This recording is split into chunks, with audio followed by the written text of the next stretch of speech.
Hi friends, నేను ఇవాళ బంగాళదుంప 65 చేస్తున్నాను. వాటికి చక్క పై చెక్కు తీసేసి ఇలా కట్ చేసుకుని పొయ్యి మీద పెట్టుకున్నాను. ఓకే ఫ్రెండ్స్, ముక్క అయితే ఇలా ఉడికే వరకు ఉంచుకుని ఇప్పుడు నీళ్ళు ఎనిపేసుకుంటున్నాను. ఎనిపేసిన తర్వాత వీటికి ఏమేమి కావాలో చూద్దాం. ఓకే ఫ్రెండ్స్, చక్కగా ముక్కలు అయితే ఇలా ఉడకబెట్టాను. వీటికి ఏమేమి కావాలో చూడండి.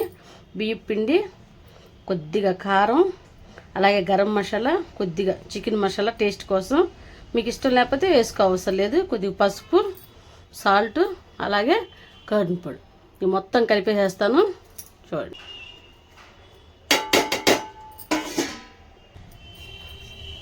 అలాగే కొద్దిగా అల్లం వెల్లుల్లి పేస్టు,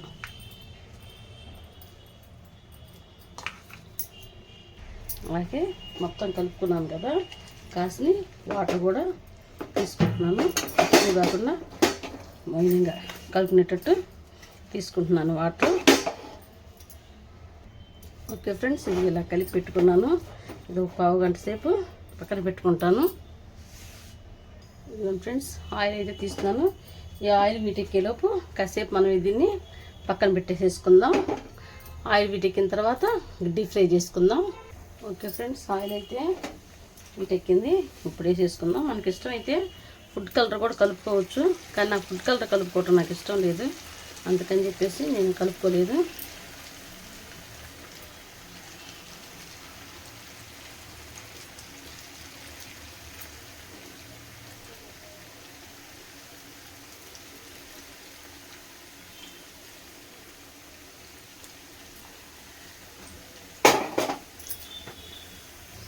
ఓకే ఫ్రెండ్స్, ఇదిగోండి.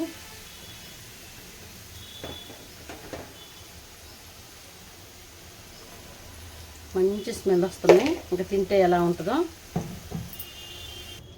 ఓకే ఫ్రెండ్స్, పచ్చిమిరపకాయలు కూడా అక్కడ వేయించుకున్నాను. ఓకే ఫ్రెండ్స్, ఇదిగోండి ఫ్రెండ్స్, నేను చేసిన బంగాళదుంప 65 అయితే చాలా చాలా బాగుంది. అసలు తింటున్నా కానీ చాలా క్రిస్పీగా కూడా ఉందన్నమాట.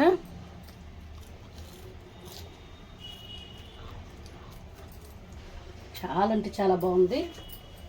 ఇవ్వండి ఫ్రెండ్స్, నా వీడియో నచ్చితే ప్రతి ఒక్కరు కూడా లైక్ చేయండి, షేర్ చేయండి, మరి ముఖ్యంగా ఒక సబ్స్క్రైబ్ చేసుకోండి. Okay, bye.